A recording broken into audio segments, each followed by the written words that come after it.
Well, as a Wacoan, we miss you. But I got to tell you, as a Longhorn fan, I'm glad your butt's over in the SEC. So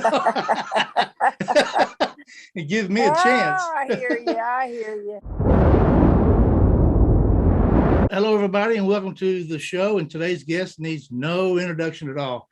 She is one of the best, if not the best, college coaches to ever coach the game of basketball. She coached the Lady Bears to 3 national championships and should have been 4, except for COVID got them, in my opinion. 7-time Big 12 Coach of the Year. She is a member of the Louisiana Tech Athletic Hall of Fame, and now she is a member of the Basketball Hall of Fame and new coach for LSU, my friend Kim Mulkey. How you doing? Well, I'm doing pretty good. How are you? I'm hanging in there. That list of accomplishments is just skims the top of your resume. It's unbelievable. Your resume is a mile long. So how you liking things in Baton Rouge? Well, I'm kind of not settled in yet. That's not comfortable. I am trying to, hire staff, and we're all trying to move and get settled in, and it's going to take some time. Sure. We've got offices that are being renovated, and I've got to get all my players here, and some started second session of summer school, some were in the first session, and finish hiring a staff. I still have a couple of openings, and once things settle down and I get settled in, it'll be a lot more enjoyable. I'm sure it will. Did you finally get some of your food you've been craving? I've been eating nonstop since the press conference. I have had strawberries, I've had crawfish, I've had every kind of fresh seafood imaginable. And I've tried, I think, every restaurant, or not every restaurant in Baton Rouge, but a different restaurant every night. Well, how's it feel to be back home? Well, it's great. There's no place like home. And I think there's certain times in our life that you go back home and it feels different, but yet it really hasn't changed much. I think the people, we get older, and hopefully we get wiser. But it's good to be closer to my mom. It's good to be back in the state of Louisiana, and I just home is wherever your heart is, and my heart was in Waco for 21 years. My grandkids and my daughter and son-in-law are still there, but yet I have lots of family here in Louisiana. So it's that last third of your career, and we're going to give it a good shot here at LSU and see if we can't do some of the things that we did at Baylor. Well, as a Wacoan, we miss you. But I got to tell you, as a Longhorn fan, I'm glad your butt's over in the SEC. So it gives me a chance. I hear you. I hear you. I was a big Kim fan. I like Baylor. Hear you, man. Well, anyway, so before we get started, I was doing some research on you, and I found out a couple of things. You were valedictorian of your high school class, and you played basketball with a bunch of boys. Did I read that right? yes, actually, when I was 12, I played Dixie Youth Baseball. I made the All-Star team. I was a shortstop, a pitcher, and a catcher. Then I played 13 and 14-year-old baseball, Pony League, and I was a second baseman, made the All-Star team my second year of Pony League. And then I started high school and had more opportunities as a girl to play all kinds of sports in high school, and then graduated from high school in 1980. I was valedictorian, never made a B in high school. Probably one of the greatest accomplishments of my life was I never missed a day of school from kindergarten through 12th grade. You got to be kidding me. That doesn't get talked about at all. No, I'm telling you, from kinder, never ever missed a day of school. I can't and believe we laugh about that. I guess you could say, well, that's the truth. I guess you could say I went to school a lot of days with the sniffles. Never missed a day. Now, is that because of your mama, or what? Was that because of Kim? Just making you go? Just who I was. No, my parents, my parents were not, they never signed my report cards. My parents weren't that type of parent. They were hard workers, middle income people. And I just enjoyed going to school, And enjoyed you learning. won, and you won 4 straight high school championships. Did I read that correctly? You did. I was from 1976 to 80. We may Golly. have only lost, I don't know, 6 games or 5 games in my high school career. Played with some great players who went on to their respective college careers. And yeah, we did. We Wow, won 4 straight state championships. that's your life is like a movie. I'm not kidding you. It's unbelievable. So okay, so what got you into coaching? Why did you decide to go into coaching? Well, actually, I was asked, and then I got talked into it. I was working on my master's degree after the 1984 Olympics. And the president at Louisiana Tech University at the time was Dr. F.J. Taylor. He also founded the program. And he sent the police to the classroom and asked me to come visit him in his office afterwards. And he was encouraging me to become an assistant coach with Coach Leon Barmore. Mm-hmm. And basically got talked into doing it, told him I'd give it a shot for a year. And here I am 36 years later coaching. And I guess you'd say Dr. Taylor knew more about what I was supposed to do. So, yeah, well, it sounds like it. So how did you first find out that you were going to be on the ballot for the Hall of Fame? Wow, I'd have to think about that. I think several years ago, they either announced it maybe publicly, and Yeah. I was a finalist. Mm-hmm. And didn't get selected or elected to it. And so I think maybe I'm trying to think if it was 1 or 2 times that I was a finalist and didn't make it. It's very difficult. Oh, I And know. how I found out this last time was Mr. DeLeva called and told, and Wait, you're going. I can't see you. There you go. Can you see me? Mr. DeLeva called and just told me that I'd made it, and I was very emotional. It came at a time when COVID didn't allow us to finish our season, didn't allow us to do a lot of things. And so I got the phone call.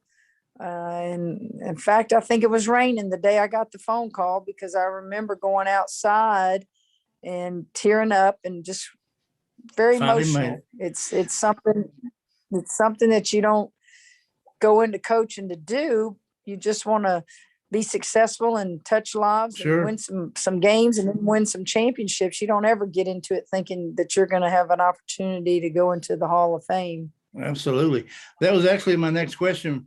Where were you when you found out, and who was the first person you called or told? Do you remember? I was at home. Yeah, I remember it well. I was at home. I knew that we were informed that we would know during a certain time on that particular day. So I had my phone with me, and I got the phone call, and I just stepped outside and listened. And I don't think I said hardly anything, if anything, back other than thank you. And I'm very humbled and just appreciative. And I'm not sure who was inside the house, maybe Makenzie, Kramer, and Clay. I'm not really sure who all was in the house, but it wasn't like we had a house full or that I told anybody I would know something that day. It was just a typical day, and the kids and grandkids, my grandson was there, and I'm sure I told them. And then I guess the rest of the family, I made phone calls to my mother and, people that have, meant a great deal to me, maybe my coaches and some family and friends. That had to be a great day. So you've won at every level. So what does making the Hall of Fame mean to you personally? What does that mean to you?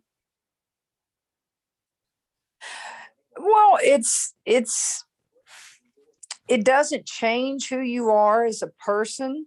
It doesn't make you any better coach than you already are. It's really a reward in my eyes to all the players I coached. it's really, it's their reward. It's the reward of the assistant coaches that coached with me.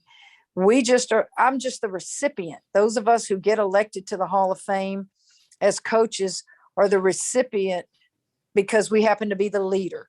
But we don't get that without great players, and we don't get that without great assistant coaches. You've always been good about giving credit to other people. That just tells you what kind of person that you really are. So I got to ask you this. How did you rate Michael Jordan escorting you? Y'all just good old buddies, or how did that come to happen? Well, actually, you have to ask someone who is in the Hall of Fame to present you. And I initially asked Coach Leon Barmore. He's in the Naismith Hall of Fame. He was my coach at Louisiana Tech, and I knew he wouldn't do it because he doesn't like to fly. But I felt it was appropriate to ask him. And he also is dealing with some health issues right now, but I wanted to ask him. And then when he couldn't do it, I spoke with the Hall of Fame, and I didn't want to put anybody out. I didn't want to, because they send you a list of everybody that's in the Hall of Fame, and you kind of just choose who you'd like. And wow, any of them, I mean, all of them were heroes to me that are in there. And so I said, Michael's going to be there to do tribute to Kobe and his wife. And I said, just ask Michael if he'll do me, because he and I were in the '84 Olympics together. He knows who I am. And he was very gracious and agreed. That is so awesome. I loved how you turned around and just stared at him. So that was a good time there. So, okay. So you got your own, do you have your own shrine in your Hall of Fame? You have a showcase, and if you do, did you have to donate some items for this? I don't know what you call it. You know what I'm talking about? Yes, you have a display. You have a display just like you do in the Texas Sports Hall of Fame. And what did you donate? Coaches gathered things. I'm trying to think. I don't know that I ever just really looked. My assistant coaches gathered stuff. I don't know if it was clothes I wore. I don't know if it was a coaching board that I coach with on the sideline. So that's not something I'm not really sure to tell you the truth. Okay. I was wondering. So real quick, kind of walk me through the day of the ceremony. How's that go? I mean, I'm sure the anticipation is awesome, but can you walk us through real quick what happened the day of the ceremony? I mean, you get up, what time was the ceremony? Was it night? Yes. Well, let me take you the night before. There's two big things that happened on that night before. There's a presentation, and the NBA's in charge of it, where you get your coat and you get your rings. It's the ring presentation, and it's putting on your coat. And this year, we all had family members that would present our coats to us. And Makenzie, my daughter, presented the coat and put it on me. Obviously, Kramer was playing pro baseball, but Kramer was able to fly in the day of the ceremony on Saturday. You wake up and you just kind of enjoy your breakfast, and there's a big room for each Hall of Famer, and you have so many people that are invited into that room, and they can eat breakfast and lunch in there all day. And it's really neat how they have that decorated for each Hall of Famer. And it was at the Mohegan Sun in Uncasville, Connecticut. So you're spread out because of COVID. And then you go prior to the, ceremony. You got to sign a lot of memorabilia and all kinds of stuff, cards, and just a lot of things that people pay money for. And, it's a fundraiser type of deal. And then press conferences, you have all that. I can't tell you in what order all this stuff took place, but that's what you do all weekend. And then you're seated. They assign seats, and I had my mother and my kids and grandson and son-in-law seated with me. Now there were many more with us and in my party, and even tons of Baylor fans, and they have their tickets not with us on the floor, but in the arena. They were limited because of COVID on the number of tickets that they would sell, but it was sold out based upon the number that were allowed to be sold. And then you watch the ceremony, just like you watched on TV.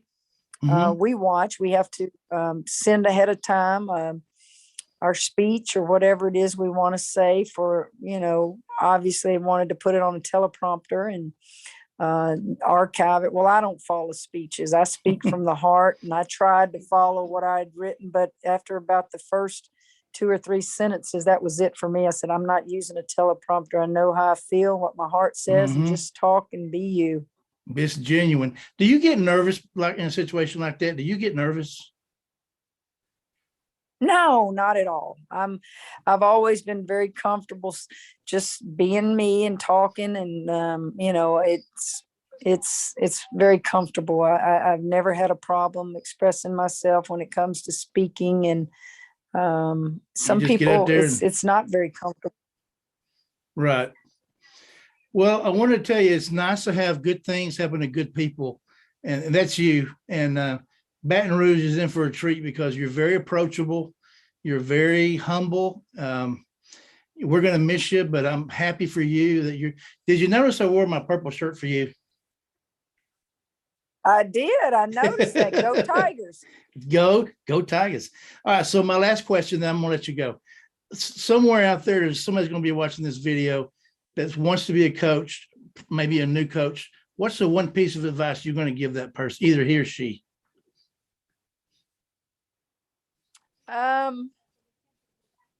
Gosh, if it was just one piece, it would be make sure that when you stand before a group of young people that you know what you're doing. And if you do, they will follow you, and be a leader that young people can respect and relate to. And it's a great profession. It has the highest of highs and the lowest of lows. It's a profession that everybody that sits back home in a chair and a couch think they know more than you do, and they have an opinion. So you can't allow yourself to be sensitive. You have to just do the job that you're hired to do. And I just think it's a wonderful profession, and it's not for everybody. But it's a great way to make a living, and it's a great way to influence young people. Yeah, good deal. Well, that's it for me. Do you have anything you want to add before we close? I don't. Thank you for having me. And you bet. You take care of yourself and stay in touch. We're going to do that. So until next time, guys, thanks for tuning in. And as Coach O would say, go Tigers. Mom, just want to congratulate you on the Hall of Fame again. I'm always proud of you. I love you. Hey, Mom. Just wanted to wish you congratulations again on the Hall of Fame this year. Nobody has waited their turn or is more deserving than you are. I personally don't think we should ever stop celebrating. I'm so beyond proud of you and what you have accomplished, and I'm so proud to be your daughter. You've done so much for the sport, but even more as a person and as an example that you've set for so many people and for your family. We love you, and we are so excited, and we'll never stop celebrating. Congrats.